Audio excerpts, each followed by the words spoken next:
All right, good morning, everyone. We're going to go ahead and get started. Again, thank you for joining us.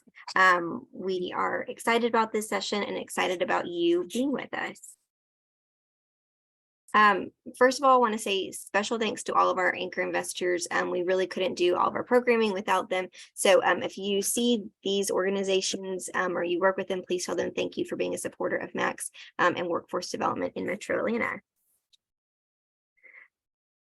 So these are some upcoming sessions that we've got from Max Academy in our next Max Minutes too. If I haven't met you, my name is Daniela Perry. I serve as the Vice President of the Georgia Chamber Foundation for the Georgia Chamber of Commerce. And we are really, really excited to have Brandon with us to talk about how to strengthen our workforce through apprenticeships. TCSG's got a new-ish program. I know, Brandon, you'll kind of lay out the timeline for us, but so excited for you to share more about what y'all been doing at the technical college system and how we can get plugged in with this program. So without further ado, Brandon, I'll turn it over to you for a presentation. Perfect. And I'm going to go ahead and try to share my screen here.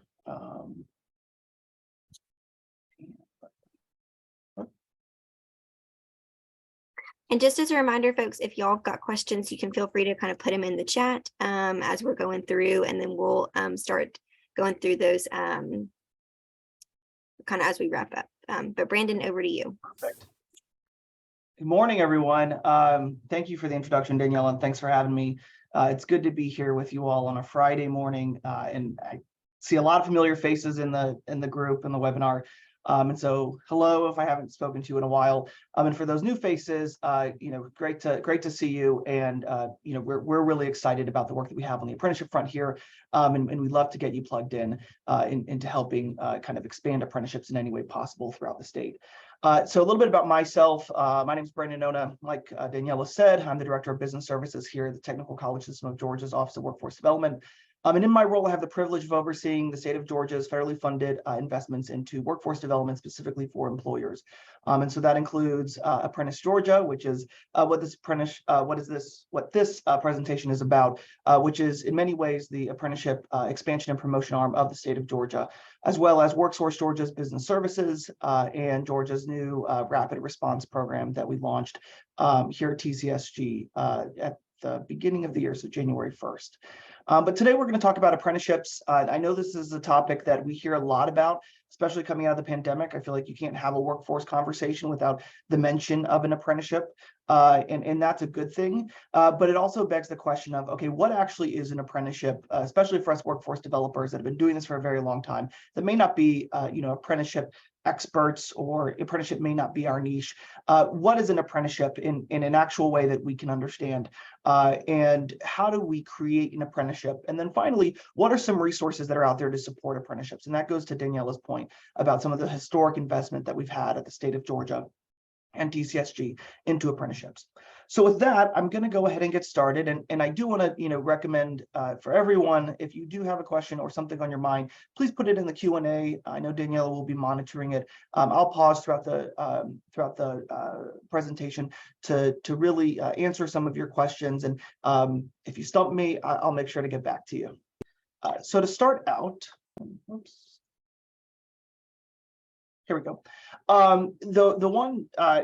The one thing that I think would probably ring true to a lot of you all is really figuring out, okay, what's the definition of a registered apprenticeship or an apprenticeship in general?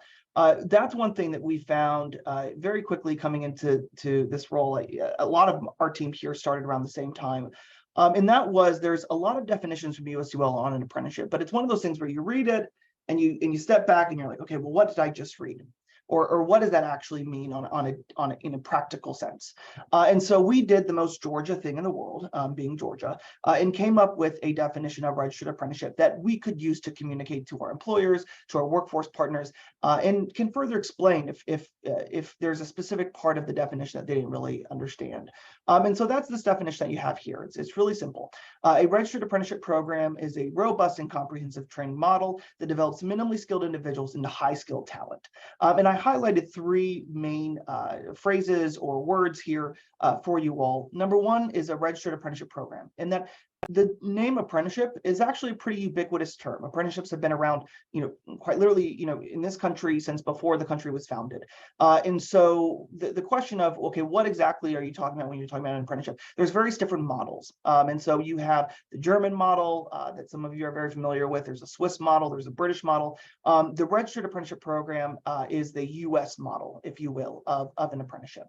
And we like to look at it as a training model instead of just a standalone training program, especially when we're talking to our WIOA partners and our workforce development partners in general, because oftentimes an apprenticeship is a lot more expansive and comprehensive than just a single on-the-job training program or work experience program or internship program, you name it. I often say that an apprenticeship is like taking 5 WIOA business services programs in one, and that's the magnitude of what you're actually creating, more or less. And the focus is developing minimally skilled individuals into high skilled talent. And this is a really big point that we're trying to emphasize, or we've been trying to emphasize over recent years, is that it is such an investment. It does require a lot of different components. And really, when you're creating a registered apprenticeship program, it's because you're really working towards that high skilled talent, that industry leading talent, world-class talent for an employer. So with that being said, that's a working definition that we have. But what are these components of an apprenticeship? Well, there are actually 5 or 6, 5 really, but we expanded out to 6 unique components of a registered apprenticeship program. And that's what I'm going to go into today. Number 1, and this is hopefully the one that you all know, is that a registered apprenticeship program is a paid job on day 1. So an apprentice is a paid employee. They are a W-2 employee. They get the fun tax forms at the end of the year, and they're there to learn and to contribute to the company while they are learning. I'll tell you a funny story. In my previous role at the local level, I had a company that was really excited, and they came to talk to me about all the things that they wanted to do. And one of the things that they really wanted to do was an apprenticeship program. And they said, we want to create an apprenticeship. This is going to be great. We're going to train them, and they're going to do all these sorts of things. And after that program, then we can hire them. And then I paused and explained that they have to be hired on day 1. And the company said, well, why would I hire somebody if they haven't been trained yet? And that's a really big distinction between a regular training program and an apprenticeship. And during an apprenticeship, you're hiring somebody to train them throughout that process. So all in all, registered apprenticeship, there's very few ways to get around it. And in many cases, in the vast majority of cases, we say you have to have a paid job during the registered apprenticeship program. All right. The next component, and this is, I think, what's most similar to a lot of the training programs that we have here, or that are most common in our workforce development system, which is the classroom learning piece. So apprentices go to school, they go to class, and they learn in a classroom setting the related skills and knowledge that they would need at the work site. And that can be done virtually, it can be in person. This is most like what we usually think of when we think of a training program. But there's a different component that's coupled with this, and that's the on-the-job learning piece. So as they're learning in the classroom, they're applying what they're learning in the classroom to what they're doing at the work site. And when they're in the focus of an apprenticeship is really what you're learning at the work site. You're developing skills, you're gaining mastery. There's actually a structure, and we're going to get into that a little bit later of what that structure is. But throughout the course of your apprenticeship, you are working at your employer. You are scaling the ranks, if you will. You're starting out as entry level, and then by the end of it, you'll be kind of a much higher level, and that's all done at the work site. And so it's very much the intention of a registered apprenticeship program that the classroom setting complements what you're learning at the work site. Just to give a general sense for those that are trying to figure out, okay, what's really required, or what's the size of this training component. It's about it is 2,000 hours every year for an apprentice when they're at the work site in terms of their training hours, and then at least 144 hours in the classroom. And those are contact hours. Those aren't necessarily credit hours as we think of through higher education.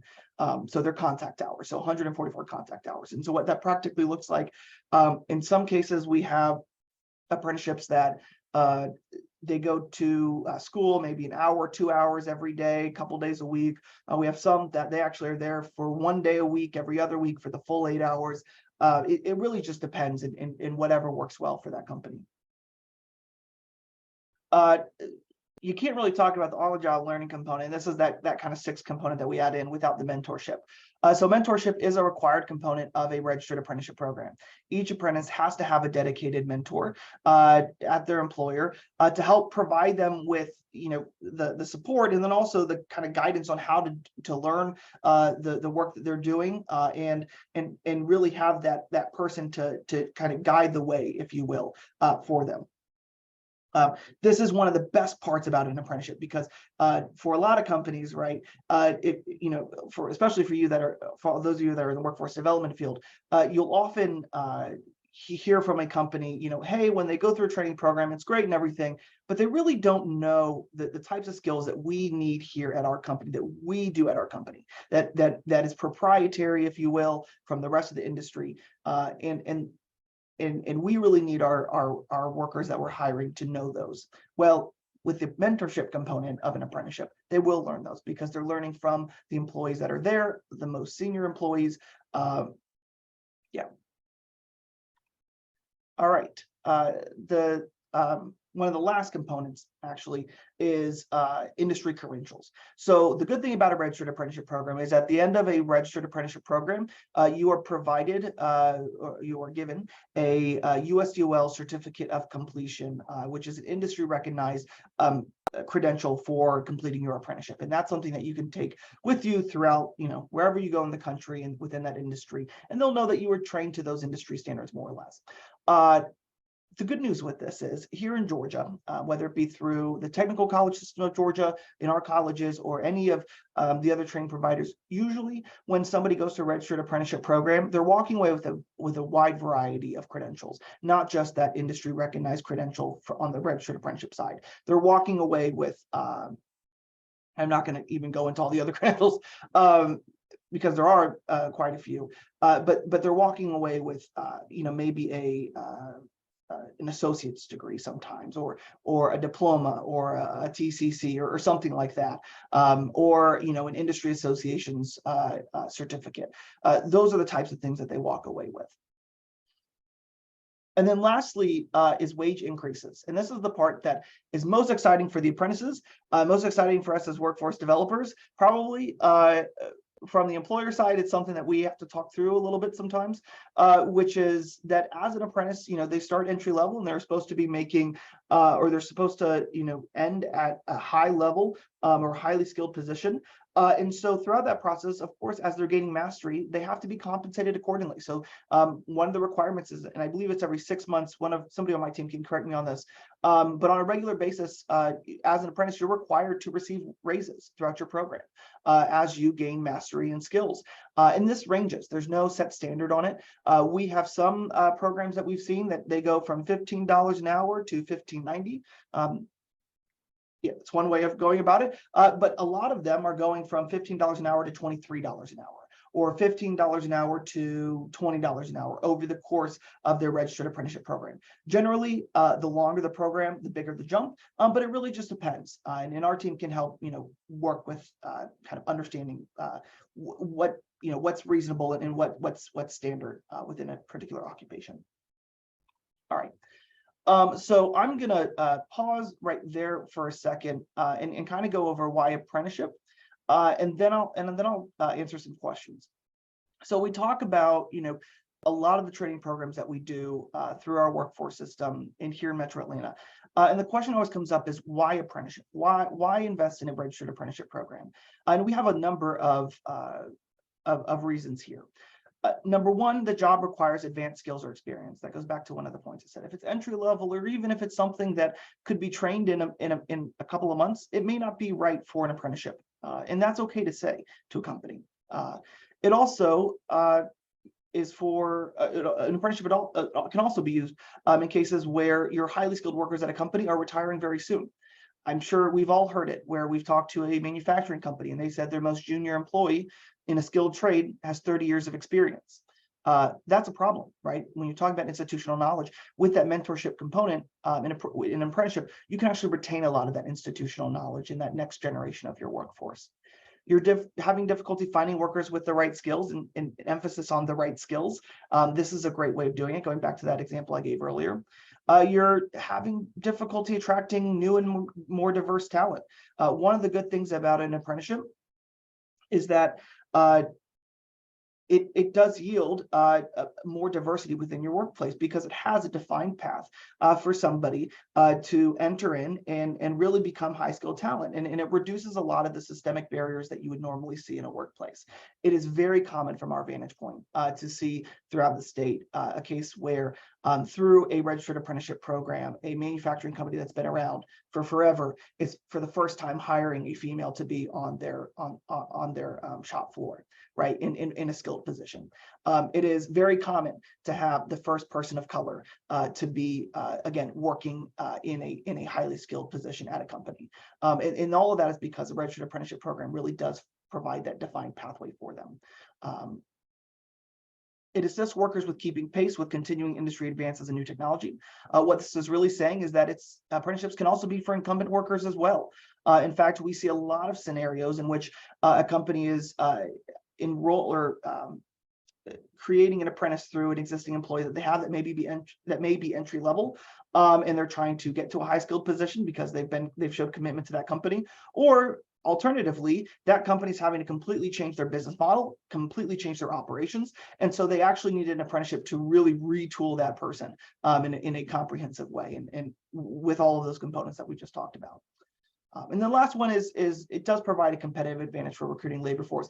Having an apprenticeship at an employer shows that you are committed to your workforce. And as we all know, that's a huge priority for our workers today, is they want to see kind of skin in the game from the employer in the development of their workers. And so an apprenticeship is a great way of doing that. So with that, Daniela, I'll go ahead and pause for any questions if we have any. And if not, I can keep moving forward. Brandon, I think we're good on the question side so far, but just really appreciate, I think what we've seen from the chamber perspective from our member companies, the real world learning is so important for people to really be prepared on day one. So these experiences are something that's super helpful. And I think having something like this that's kind of laid out where y'all can kind of help troubleshoot and personalize, but it's also kind of a streamlined pathway for businesses to do this engagement is really helpful to make it very actionable and easy to implement, which is great for people wanting to go through these apprenticeships and great for employers that need the talent. Yeah, absolutely.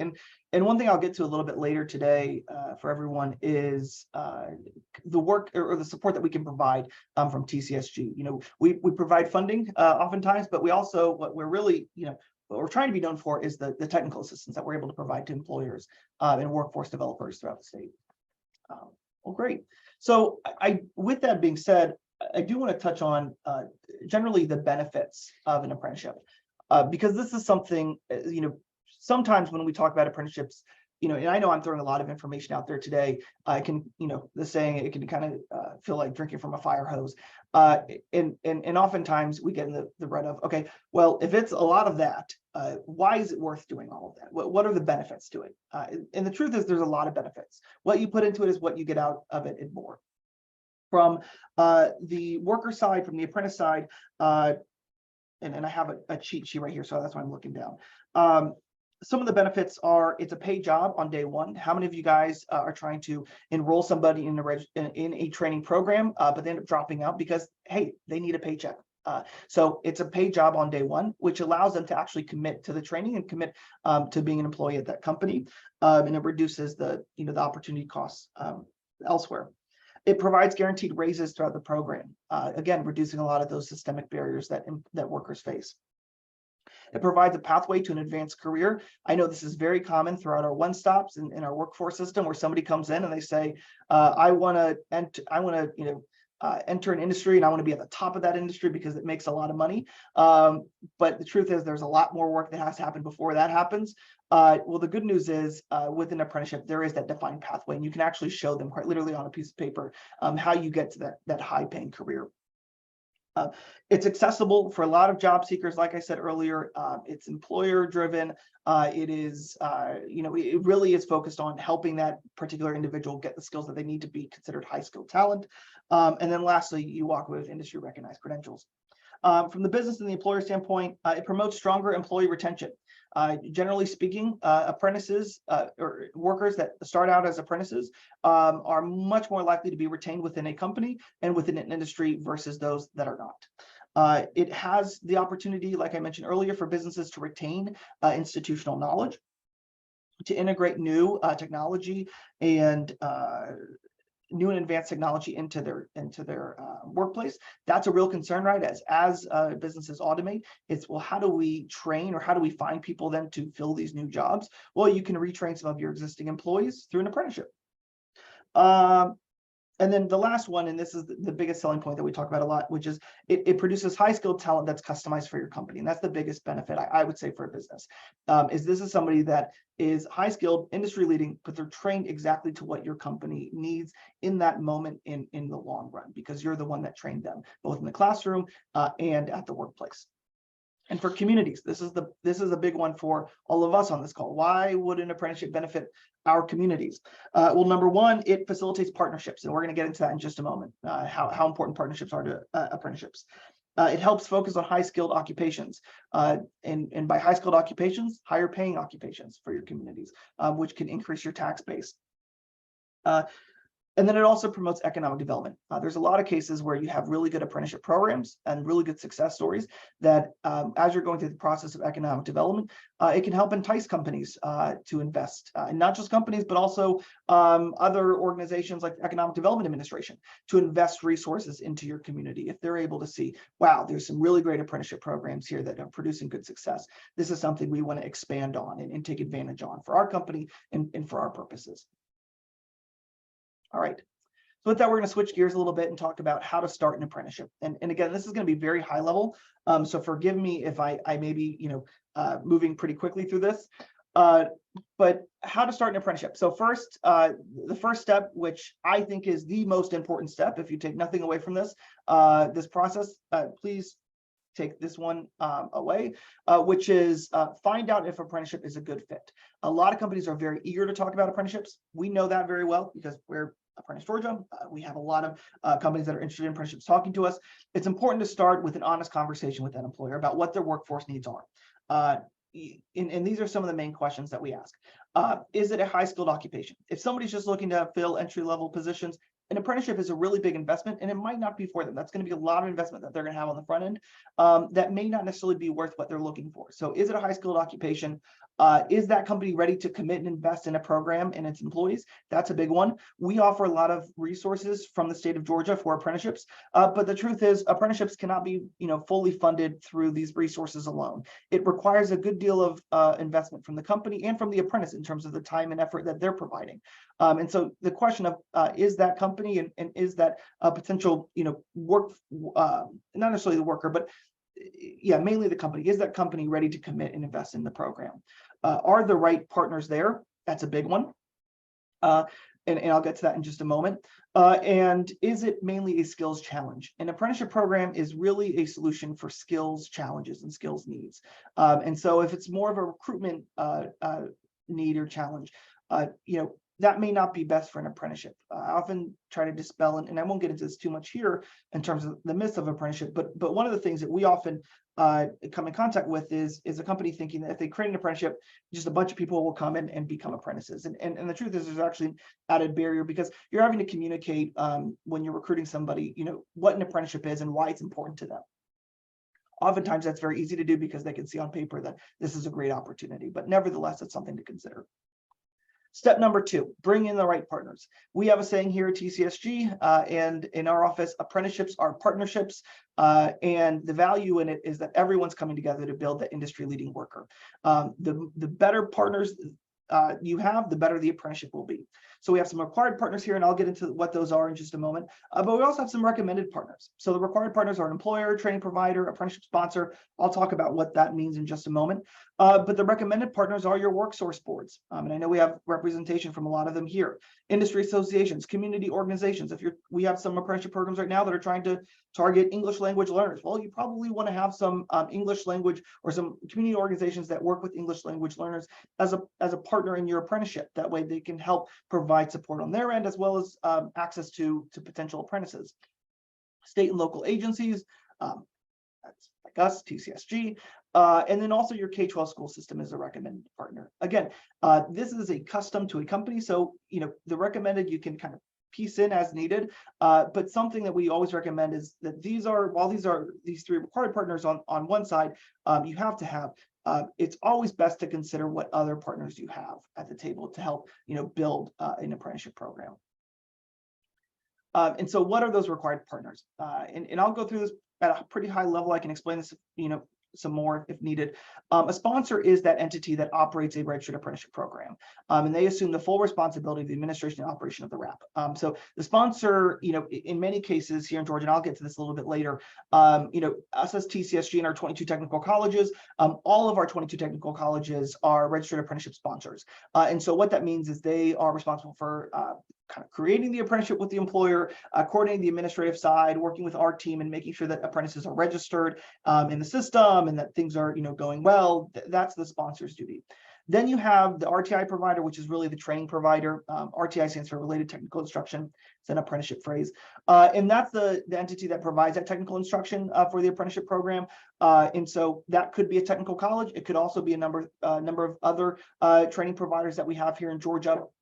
Really whatever works for the apprenticeship. And then lastly, the most important part is you have to have an employer.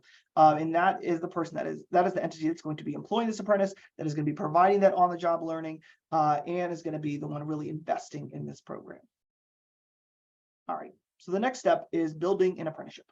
And so apprenticeships are comprehensive and well-planned. Again, we have another saying, the better the plan, the better the quality of the apprentice. And so what does that plan look like? A apprenticeship plan is often referred to as a work process, which includes an RTI schedule. And what that is quite literally a document that outlines everything that apprentice will be learning, when they'll be learning it, during their apprenticeship at the work site, as well as a schedule of all the classes and courses they have to take that are associated with that. And so that's something that we help with from our office, help identifying and working with the company along with the sponsor to really building out what that work process is. But with that work process, that oftentimes comes from the federal level or from an approved occupation, and we can adjust it. So we can adjust it as allowable. I think it's up to 25% to meet the specific needs of an employer. And again, that's something we can help with. And then also ensuring that it's also important to ensure that the apprenticeship works for all the partners involved. And so as you have partners in there, that they're okay and they're committed to carrying out the various pieces of the apprenticeship that they have to have or that they're involved in. 4, register the program. It's not a registered apprenticeship unless you register it. And so this is actually a new slide for us to kind of spell out the differences.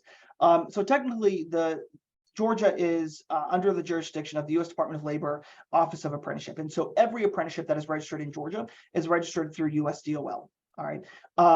Now, anybody on this call, anybody in the state can work with the U.S. Department of Labor Office of Apprenticeship. The state director's name is Charles Chambers, and he has a great team that he just created for apprenticeships, and they can help you put together an apprenticeship. They can do everything that I just mentioned. Well, they can help with everything I just mentioned to create a registered apprenticeship. But there's another way, and that is working through TCSG. And so here at TCSG in our 22 technical colleges, we have a strong network of apprenticeship sponsors throughout the state that can actually work with companies to create registered apprenticeship programs, to deliver the training, to basically to help operate an apprenticeship in multiple ways. And so we actually register those through our office on behalf of USDOL. And so we have kind of worked out an agreement where we're able to register programs through our colleges through USDOL. If you want more information on this, feel free to reach out to, well, I'll give you the contact information later, but feel free to go to either one of these websites and to learn more. All right, so what is the Apprentice Georgia Network? I talk about these 22 technical colleges, I talk about TCSG. Who are we and what do we do? We are the state's largest network of registered apprenticeship sponsors. No matter who you are in the state, as an employer, you have access to a college that can help you with creating an apprenticeship, so long as it's in demand, it meets the needs of the regional workforce, it is aligned with the work of the particular college. They can help register your program and help you run that program for your employers and for other employers in the communities. At all of our colleges, in conjunction with the work that we provide here, or the assistance we provide here, we help on a number of fronts. One, identifying approved apprenticeable occupations at the federal level. So we have access to some systems, and I think they're actually publicly accessible too, but we just have expertise in navigating them. With identifying, okay, what are apprenticeable occupations? Oftentimes this is a great example, especially with a lot of the infrastructure investment that comes in. From my understanding, from when I was listening to the team, solar panel installers is not a approved occupation, but I think electrical, like an electrical installation, something like that. So an alternative is an approved occupation. And so we can help with identifying, okay, what is actually the approved occupation, and then how we can modify that to meet that particular need. We can also help with identifying the work processes. Again, we have access to quite a bit of those. And we can also kind of provide guidance as a company wants to update that and change that. And then of course, we can serve as an apprenticeship sponsor, an RTI provider as well. All right. And then the last step here is that once this paperwork is submitted and registered, whether it be through us or through the U.S. Department of Labor, you can actually go out and start recruiting apprentices and launch the programs. And so you can, this is going to get really technical, but there's the Form 671 for each apprentice that you fill out and you give to the sponsor, and then that helps register them. But then the other piece of it is you also want to identify and secure some additional funding mechanisms as well. That's optional. There are plenty of cases where employers assume the total cost of an apprenticeship because they just see the value in it and they need that. But there's a number of other investments to help expand the creation of apprentices throughout Georgia, and I'll get into that in just a moment. But with that, I'm going to pause for some questions, Danielle, if we have any.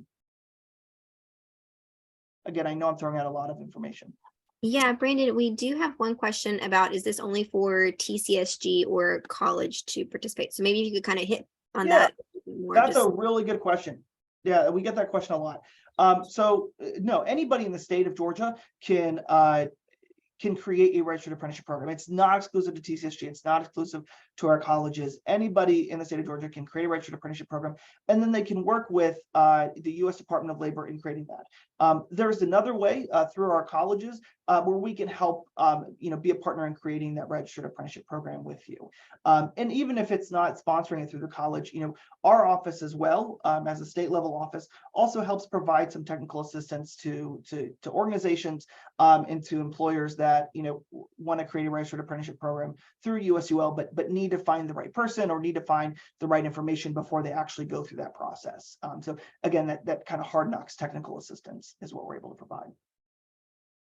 Thanks so much, Brandon. And I know you mentioned, this is really for skilled occupations. Are y'all starting to see the fact that there are certain industries that are taking advantage of this the most? Kind of what does that look like, and that y'all have seen so far?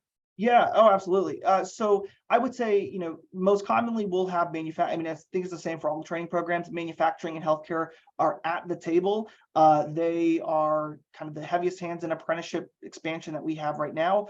But there's also a lot of skilled trades, from electrical to plumbing. A lot of that sometimes is done, in most cases done through the unions, but they're a big force in apprenticeships. We're seeing a lot more IT as well, and we're seeing a lot of interest in other industries as well, like film and television is something that's come up quite a bit. I think one of the senators is really pushing for that right now, and so yes, it is for skilled occupations, and kind of our job from our standpoint is to make sure that we're and I'll talk about that with some of the other investment, that we're working to incorporate more occupations, more industries in the apprenticeship landscape than what we're really good at doing, which is kind of your advanced manufacturing and healthcare.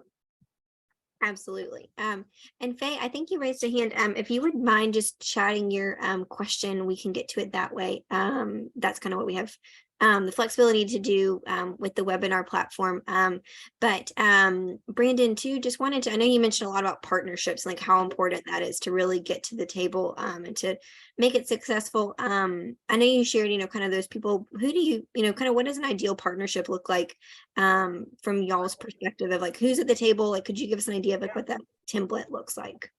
Yeah, absolutely. So, first and foremost, you have to have an employer. So I would say, once you have an employer and you kind of get a sense of what their needs are, and you determine that, yes, this is something that an apprenticeship would be a good fit for, then you have to really think about, okay, what the employer is asking for. So right now, a lot of them are asking for access to talent pools that they call non-traditional talent. So those are your returning citizens, your individuals with disabilities, your immigrants, refugees. And that right there should scream to you, ding, ding, ding, ding, let's loop in our WorkSource board. Let's loop in our WIOA partners. That's somebody that if you're not that person, you should bring that person into the fold. They can help provide, those would be WIOA, most likely WIOA eligible individuals. It can help support the funding there and provide wraparound services for that person. So that's somebody that you'd want to bring into the fold. You'd also want to look at, in Metro Atlanta does a really good job of this, some of those community organizations as well. That can help, especially if you're recruiting, you're trying to find apprentices that way. So loop in that organization.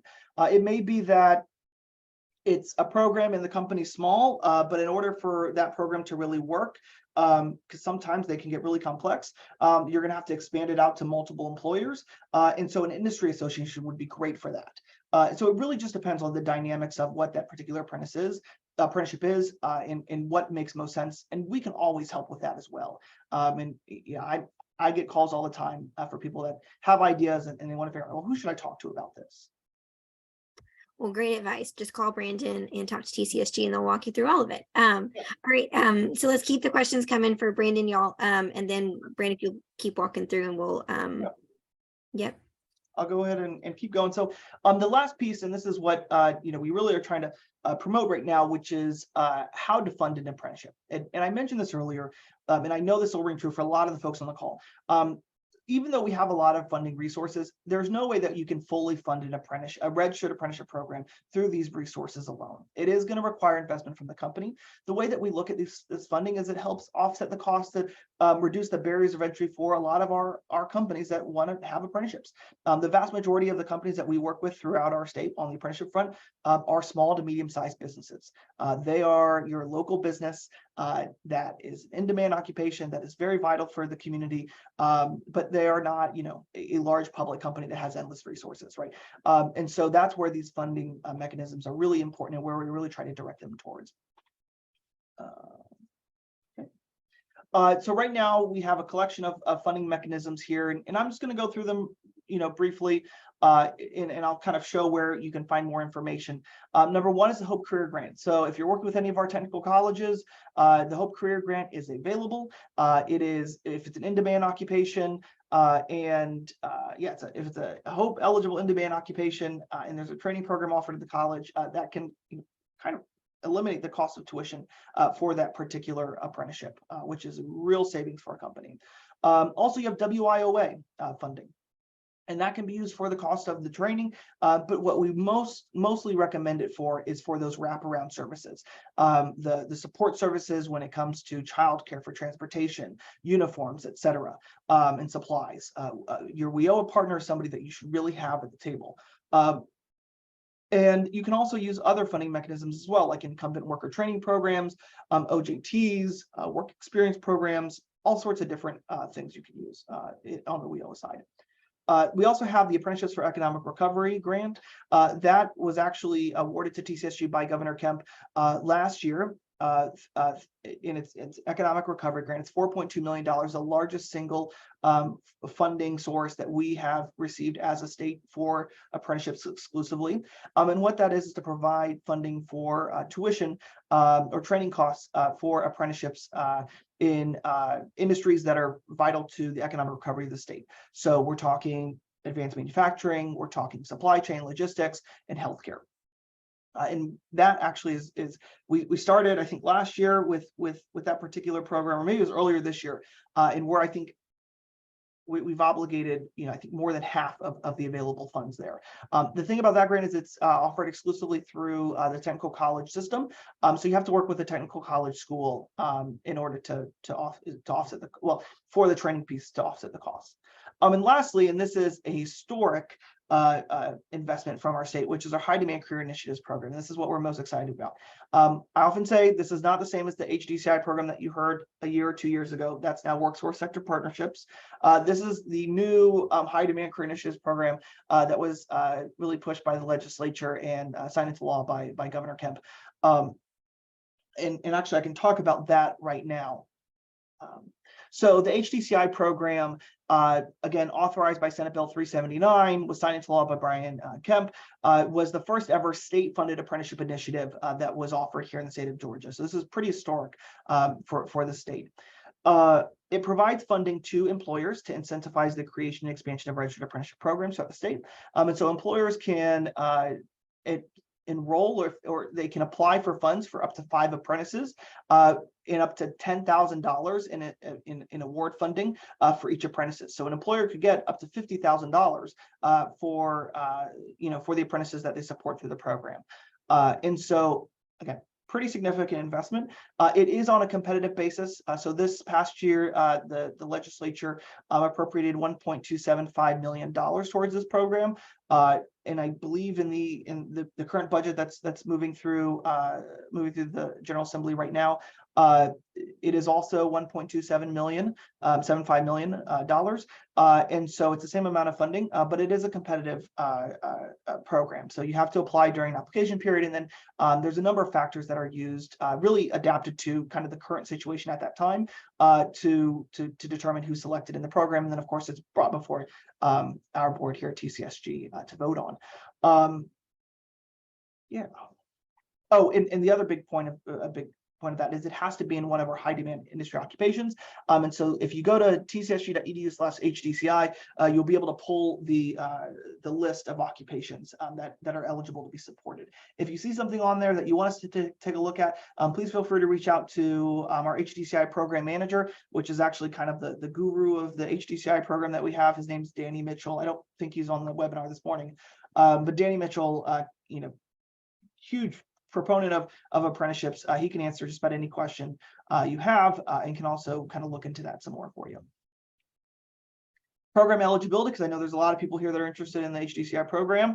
You have to, it is employer based, so it has to be through the employer. They have to be located and operate in the state of Georgia, because it's funded through state taxes. They have to be operational for at least 1 year.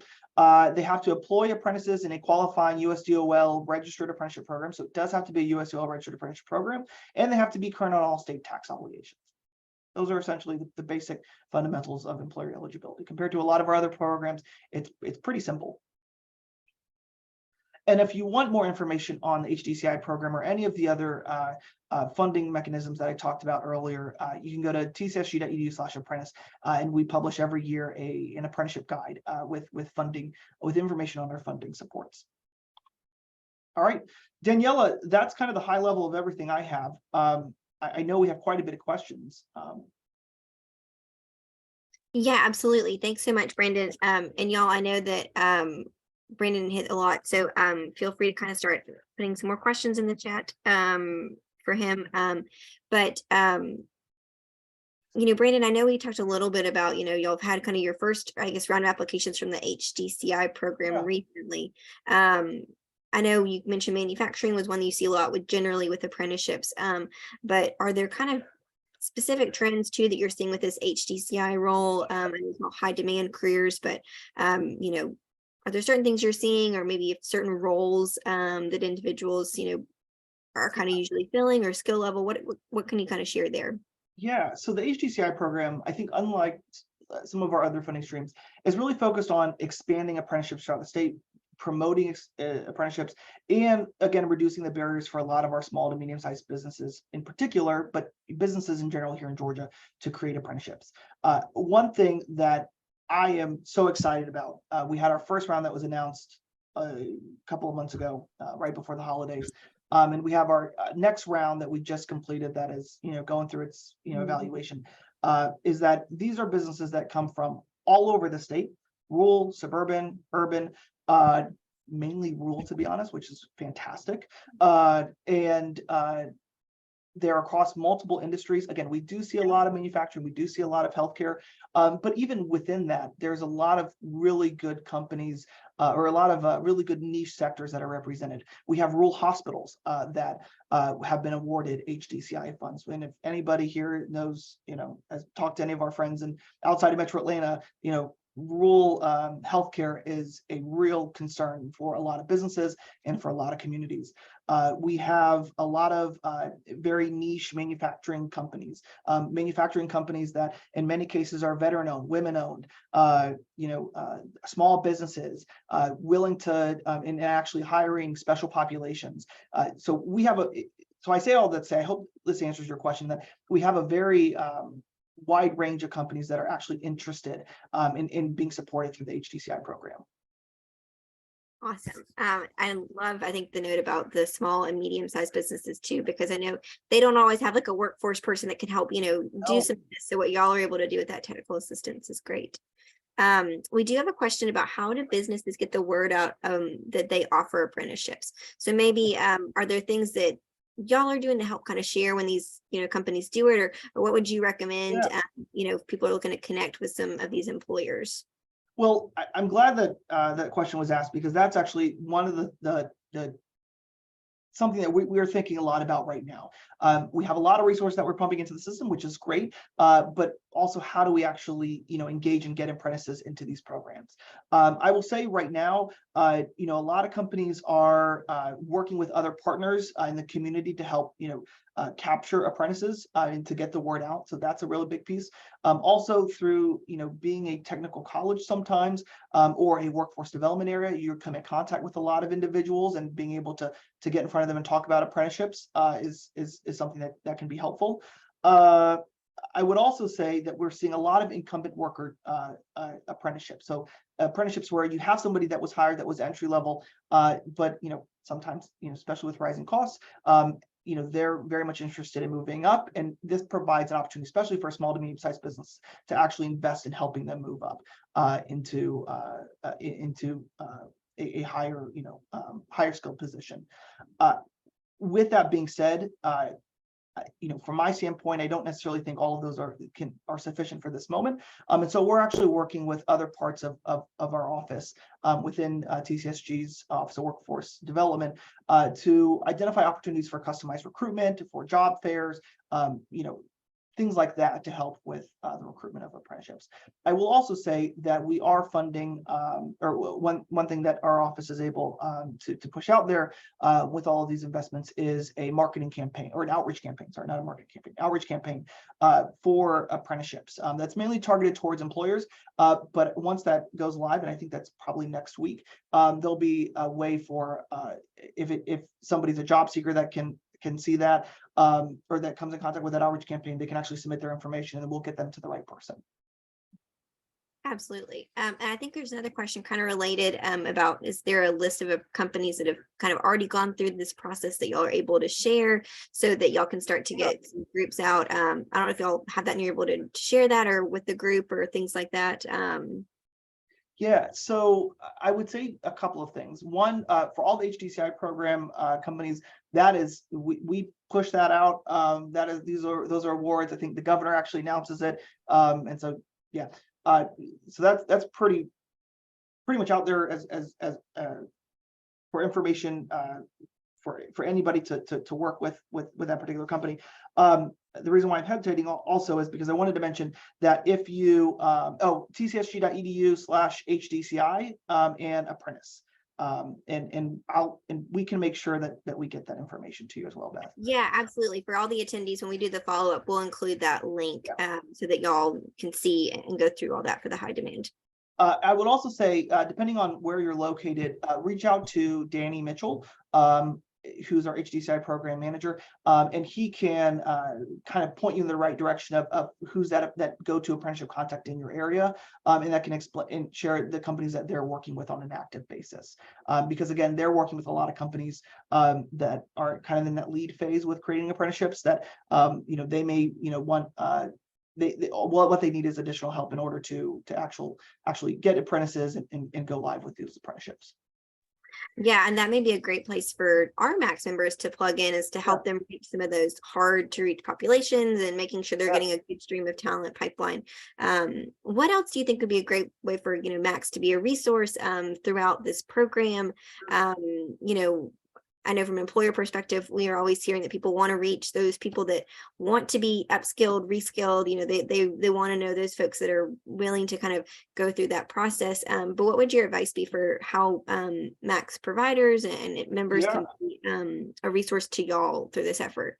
That's a really good question. I would say, apprenticeships is, like I said at the top of this, apprenticeships is top of mind, or something that's thrown out a lot, that a lot of companies are interested in. A lot of workers are interested in as well, or individuals that are looking to enter the workforce.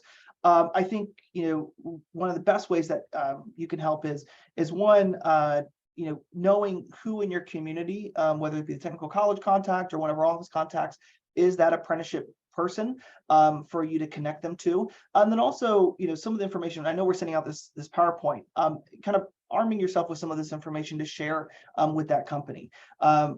Sometimes from our standpoint, like I said earlier, companies hear an apprenticeship because they read a story where it's very successful, but it may not be right for that particular company. And so I think if you're able to explain what it is, but then also I know just looking through this list that there are so many other excellent high quality training programs that are offered by this group that can also be used by a company can pursue to meet their workforce needs.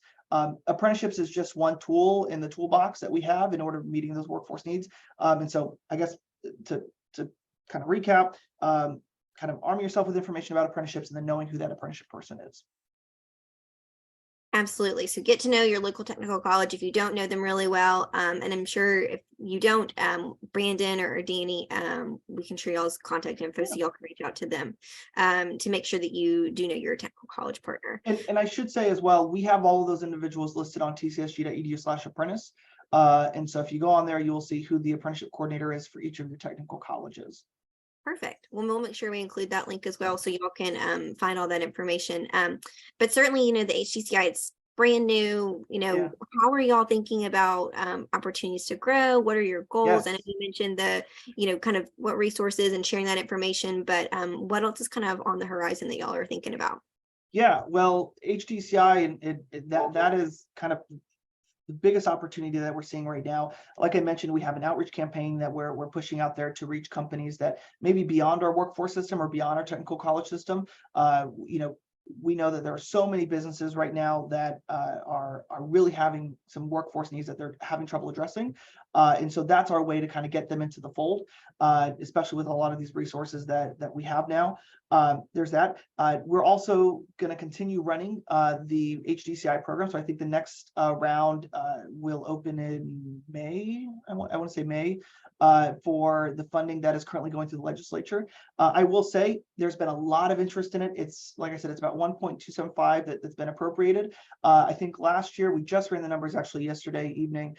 We had about $1.7 million in requests or worth of applications. So there's tons of opportunity there, or a lot of interest in apprenticeships. And so our challenge right now is how are we going to work with all those companies if they, maybe if they didn't, if they weren't selected in HDCI, connecting them to the WIOA funds, the AER funds that I mentioned earlier, and some of the other opportunities. Yeah, absolutely. I mean, from a workforce perspective, we see incredible demand in every sector, every skill level, everything you can think of. That's what people. So I think, what you've shared too about how people can upskill, even if they're already in a company, but get more advanced in their roles, making sure they're growing. We often hear that's something that, employees are looking for in terms of they're going to stay in their company. They want to feel valued. They want to know that they're being developed. So these are all great tools for employers that are going through these, crazy workforce shortages, and really gives people a stronger pipeline, a clear path of how they can engage and continue to grow in a company, which I think is something that companies and employees are both looking for at this point. Absolutely, Danielle. Well, Brandon, we're so appreciative of your time and just really, again, appreciate everything that you've shared with us. We'll certainly get your deck out and get those links out to everybody. And just, again, thank you for your time, expertise, and all that TCSG does for our workforce system. We can't thank what the TCSG system does, and then, of course, all of your individual institutions across the state. Thank you. And thank you for everyone that tuned in. And again, we're a resource reach out to me or reach out to Danny or Marcus Weathersby, who's our apprenticeship manager. We're here to help. Thank you, Brandon. So again, just some reminders about some upcoming programming that we've got. Our Max Academy is going to be March 29th. It's all about skills-based hiring practices. So if you're interested in this, you may be interested in this Max Academy. And then we'll have our Max Minutes with some to do a legislative recap around mid-April. Sine Die is actually the 29th of March. So should get everybody a good chance to recap it and see what's done. But again, thank you all for joining us this morning. We so appreciate it. Thank you, Brandon. And I hope you all have a wonderful Friday and a wonderful St. Patrick's Day.